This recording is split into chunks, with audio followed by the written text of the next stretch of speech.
Good evening. My name is Nikolai Velev from Bulgarian news agency.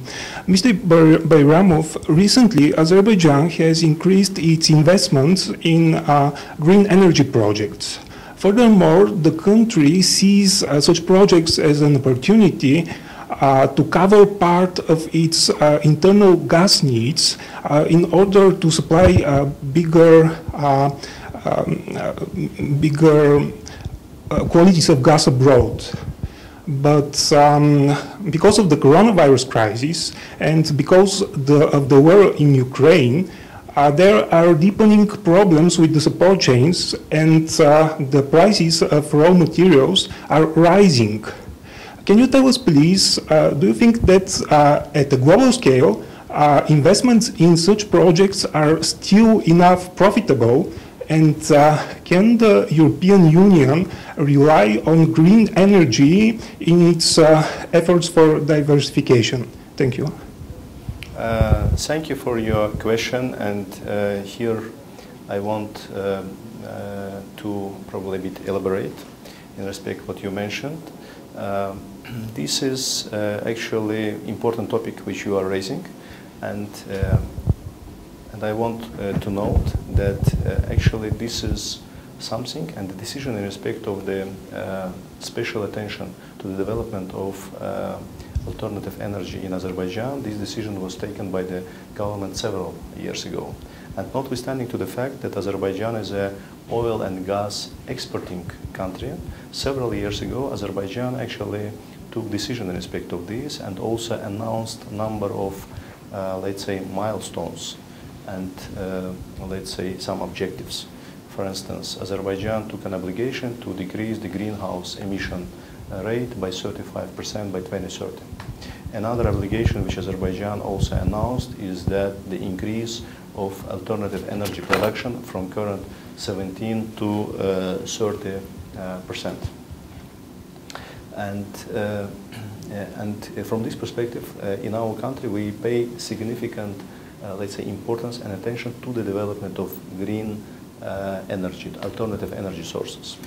Only earlier this year we did two groundbreaking ceremony of starting construction with in both cases with foreign investment of two.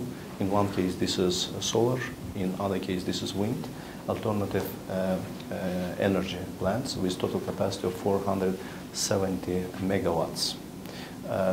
Another, for instance, important dimension of this trend is that Azerbaijan announced the whole liberated area, and we are talking about quite substantial territory of the country, as a green, as an alternative energy zone.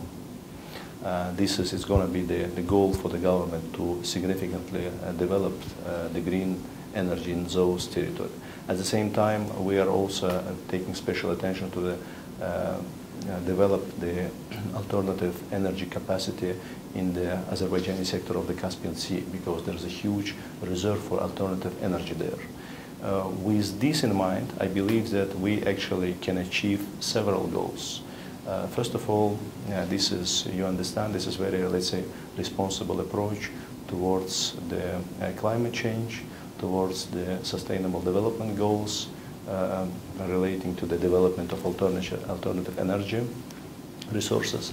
At the same time, it is significantly increase the export capacity of the country, and Azerbaijan already is electricity exporting country, but we believe that it might provide another huge opportunity for Azerbaijan to be a leader in the region in this field.